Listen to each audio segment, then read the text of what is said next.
There's a question that runs through any discussion of absolute power in Yggdrasil. And it's neither simple nor comfortable.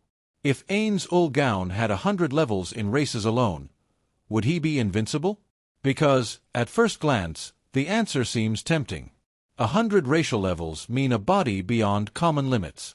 Absurde resistance. Stacked immunities. Passive abilities that ignore basic game rules.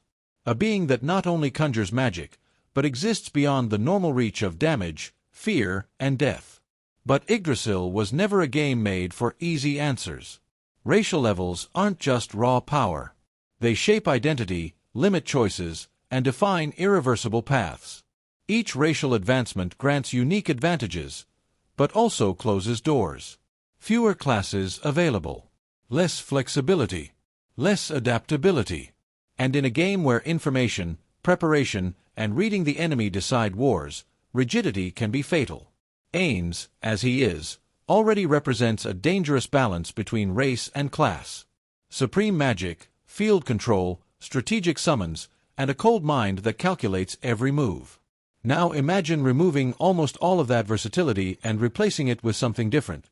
A racially perfect, but tactically predictable entity. Would that be invincibility, or just another form of trap? With 100 racial levels, Ainz would become a symbol of the extreme. A being with enough immunities to ignore most common attacks. Statuses that negate elemental weaknesses. Automatic abilities that activate without cost. Against average players, this would be overwhelming. Against unprepared groups, an inevitable sentence. But Yggdrasil wasn't populated by average players. At the top, there are builds made to kill gods. Combinations focused on negating passives, ignoring resistances, breaking immunities, and punishing excessive specializations. 100 racial levels create strength, but they also create an obvious target. A pattern. Something that can be studied, simulated, and explored. And this is where the discussion gets really interesting. Invincibility in Yggdrasil never came from absolute numbers. It came from unpredictability. From preparation outside of combat. From unique items, dirty strategies, and cold decisions. Ainz always won not because he was the strongest, but because he fought as if he could lose. If this analysis has already changed the way you see extreme power, perhaps it's time to stick around. A subscription, not as a routine, but as a sign that you like to think beyond the obvious.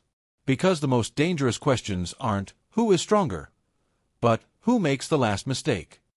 In the end, Ainz with 100 racial levels wouldn't be invincible. He would be feared, respected, avoided.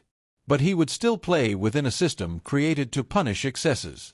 Perhaps Ainz's true power was never his build, but his strategic paranoia, his absurd caution, his refusal to believe he has already won.